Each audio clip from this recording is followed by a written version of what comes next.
Welcome back to their Wednesday tea time. We're asking you, is your man miserable, moaning and a bit of a hypochondriac who takes to his bed at the slightest cough or sniffle? Well, give him some sympathy, please, because new research by scientists at Cambridge University proves that men have weaker immune systems, so suffer more from illness than women. Now, it's confirmed. John in Glasgow. John in Glasgow says, man flu does exist. I was ill for 10 days. I stayed in bed, had lemsips and other stuff. It really was bad. You do feel really ill. So there you go. I don't think it really was, John. I'm not really believing that. You guys have been getting in touch via Facebook, text message, email, all sorts. Anne Hunter says, as the saying goes, men get the flu, children get the cold, and women, well, they just get on with it. That's what they're saying. Well, we're never going to hear the end of it, are we? So what do you think? Is it time for us to give men a break? Absolutely not. Or are you suspicious that the research seems to have been done by all male scientists? You can email the hour at stv.tv, you can text 81441, or if you want to call us and tell us what a load of old rubbish man flu is, you can do so. The number's 0800 959 6161. Now, more than anyone in our office, I love coffee, but does. not just any coffee. It's got to be proper coffee. I make it all the time. Sometimes, though, I don't want to go out and pay a fortune for it. You make it all the time? I want it. Well, yeah. Who else does? You never make it. No, we'll do this later. I want to do good coffee at home as well. So, how do you make the perfect coffee in your own kitchen? Umer Ashraf from iCafe is here to show us how. Thanks for coming in today. Hello. We do love our good coffee, don't we? There's Starbucks, there's Cafe Nero, there's Costa. So when we go out, we all expect great coffee. But at home, we're still putting granules in hot water. Surely there's a way of making good coffee at home. Well, times have changed, Stephen, and there are many ways we can do that. The most common one is a French presser, or what you would call a cafetiere. So I think I'll start off with this one, very, very basic. That's what we use in the office. That's what you use in the office, right? I'm going to do something different here. What I'm going to do is, you're used to putting boiling water in this, and gives you black coffee. What we'll do is, we'll do it with hot milk. Right? Ooh. So what that will do is that will give you a version of flat white. Okay, so quickly do that. All it takes is you put in that 7 grams of coffee, you've put that in there. I'm going to put in some boiling milk that we prepared earlier. It's very fancy. Umar, is it really important to measure the coffee when it's going in? Should I not be talking to you right now? Let's get forward.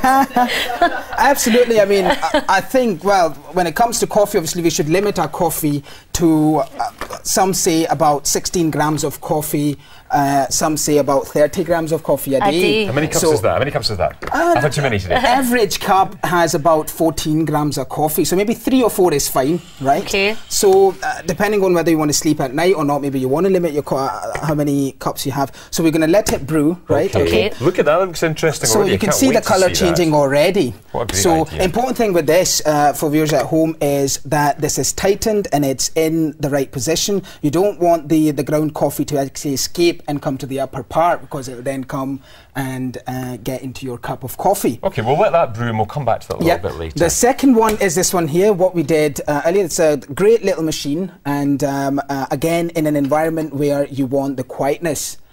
So I'll explore this one first. That's the one we did earlier. It's very, very easy. All you do is, this is our coffee capsule here. These are very popular at the moment, aren't they? George Clooney likes these. Well, if it's good enough for George, you know. So you've got 16, I mean, this machine comes with 16 different blends, depending on your mood. So I'm going to put one of these in. What's your mood, Michelle? At the moment, well, I had to take a sip of that beer in the break, so it's quite merry. Frisky. There we go. So press off a button, okay, and it's going to do a perfect espresso for us. And look at that crema. Now, I'm not really a coffee drinker, Umar, but I'm willing to be converted today. I don't really drink an awful lot of caffeine, but I'm going to give this espresso a wee try. That looks lovely. Well, there we go. Doesn't it? Let's try that, see what you think. And that is just brilliant. All that from that little capsule. So, amazing. Look at that. So do you want to have a go, Michelle? Is it? Am I going to drink it black? Is that what you do? Yeah, why not? Really? Is that what everybody else does? Have a taste and tell us what you think. Maybe quite hot, but do you like that? All right, let's move on to the next one then. So what else have we got here? The next one there is if you want to do a little bit of theatre, right? This is the machine you'll most commonly find in a commercial version in, like, say, your high street shops. This is a milk frother there, and this is that sound that you hear in coffee shops. This is what you see all the time, isn't it? It looks really good. All the time. So what we are going to do is, I've already done the espresso there. I'm going to frost some milk, and this will do a lovely cappuccino. Okay. So if you want that little bit of theatre in your kitchen or in the house, this is the one to go. can be a barista at home. How about that? And then charge your wife £2.50 for it. Really? How about that? That's great.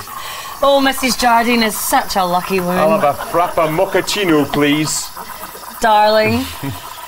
But these are great, aren't they? Because when you know, because I don't drink caffeine, when folk come to my house, I tend just to get the granules. I even mistakenly did a gravy at one point and get someone drink that. I did. It was a mistake. I gave someone a cup of gravy. They both look the same in the tubs. Yeah, don't come to my house for coffee. Not recommended. But that looks nice. It looks even sitting in the kitchen, it's a nice thing to look at, isn't it? There we go. Yes. I mean, if we look at this here, I mean, if you're doing that at home and your friends watching, you're creating that little bit of theatre and you've got that sort of ritual. And if you're interested in having that ritual and that's important to you, then I think that's the machine or one of the options that you have. Or showing off in front of your friends, that's important. So there we go, that's that milk up to the temperature. Great. I'm just going to give it a quick wipe. And then what we'll do is we'll just pour that in and make a lovely cappuccino. Oh, that looks lovely. Oh, look at that. That's a lovely cappuccino there. Why do you got the sugar at the end there? Is that to get the pattern on the top? That's to get the pattern on top, absolutely, and you'll see that in lattes and stuff. Right, so this is the one I was demonstrating earlier. I'm going to come back to that. What I did there was I pressed that button. That does absolutely everything for you. You didn't even hear that running, right? It's great for an office environment where you can't do all of that next to your papers and everything. You have that there, right? All we need to now do is... Oh, so you got the flask. So this one also heats the milk up for you too. This one just heated that milk up for you, and there you go. Within the space of 2 minutes, we've made coffees in 2 different ways. That is sensational. Gorgeous. I'm going to give this one a try. Try that coffee. See, you get the one with the milk in it, and I get the straight up shot. Lovely. That is a beautiful cup of coffee. That's lovely. Right. So that's really that. Nice. Right.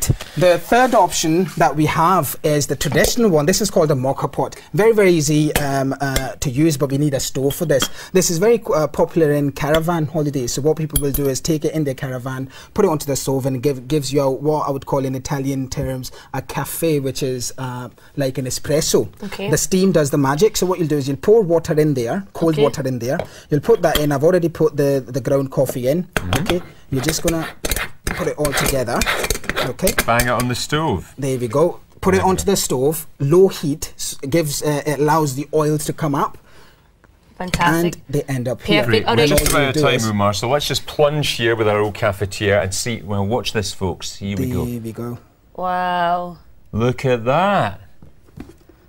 So there we go. So we've got and instantly. It is a little bit tricky because we are using milk instead of your hot water. So, right, let's try this. Okay. Instantly, you've got a flat white coffee. Right, Stephen, I'm going to let you try that. Umer, thank you so much. You have certainly given us lots of different options how to have our coffee. Thank you very much. All right, you guys have been getting in touch all day about the nonsense that is man flu, let's be honest. That's the best. Jean from Kilmarnock says, men are just pathetic. If they have a cut in their finger, they'd like you to believe it's a near amputation. Jean, I don't think that's an exaggeration. What have you got there, Stephen? Margaret called to say, men get the flu, boys get the cold, women get on. Yeah, whatever. Hugh emailed, women spend a fortune on buying expensive clothes for themselves, but only get jeans and T-shirts for men. That's why they get on. That's a whole other thing we're opening up there. I've got Gail from Dundee rang in to say, when men are ill, they stay in bed forever and never get out. Alistair from Edinburgh rang in to say, I've never suffered from man flu in my life. I've always had genuine illnesses. Yeah. And Margaret from Coatbridge says, all men don't have a good pain threshold. That's why God chose women to give birth. Thank you, Margaret. All right, still to come tonight, fashion expert Tommy McCune shows us how to get the look of the season. We'll see you after the break. Cheers. Cheers.